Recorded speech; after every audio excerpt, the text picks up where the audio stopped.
Welcome everybody back to How Fast Will It Go, and today we're dealing with the 1964 Plymouth Belvedere. Now this has 1,750 horsepower, 1,475 pounds-feet of torque from a 7.4 litre twin turbocharged V8 engine. The car itself now weighs 3,218 pounds, has all-wheel drive to keep all that power in check, and it can only 0 to 60 in 2.401 seconds and 0 to 100 in 5.005 seconds.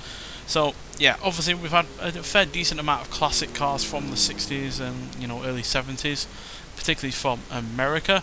Obviously the Shelby GT500 was also from the 60s in the last episode, so we'll be looking to kind of compete against that, to be honest, which managed 266 miles an hour.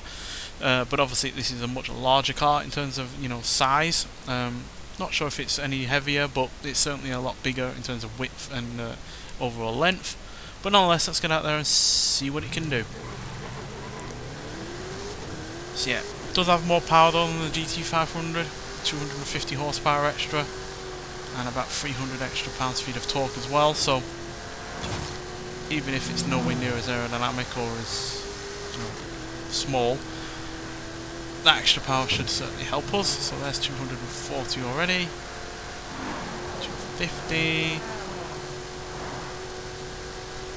60, slowly gaining on the GT500. We've matched it and we've beaten it, so that's good. See how much more we can get out of this though. 268 was just about being used there. Not the best handling car, as you might imagine, given its size and age, but at least we haven't so far matched the GT500. Let's see if we can convincingly get even more than that.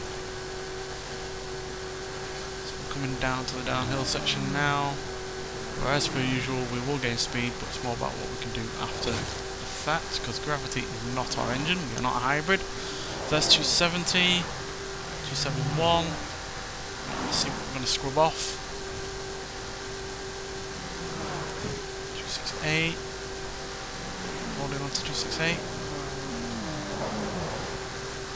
Yeah, I'm going to say 268. We were blipping 269, but we were barely able to hold on to it. We just kept flicking between 269 and 268. So I'm going to say 268, but that is still a pretty good top speed. That's 2 miles an hour quicker than the GT500 from the previous episode. It's also quicker, as quick as an AMC Javelin AMX, which is another classic American car. And we're also as quick as the likes of a Hyundai Envision 74. A few of the Formula Drift vehicles, a Ferrari SF90 Stradale, and we're quicker than a McLaren Artura, a 1970 Dodge Charger, a Porsche 911 Sport Classic, Eagle Speedster, Toyota GR Supra, and a Fiat Dino Coupe.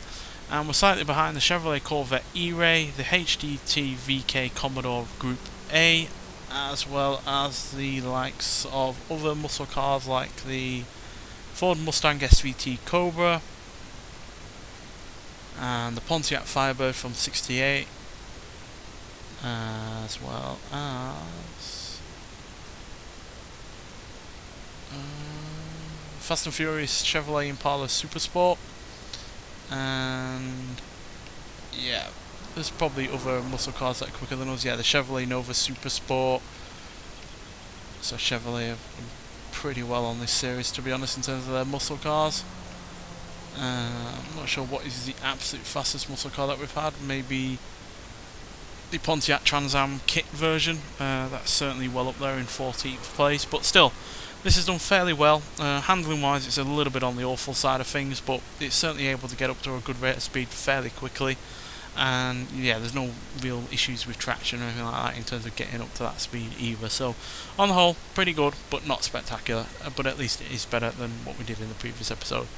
Nonetheless, so thank you for watching, and I'll see you in the next one. Bye.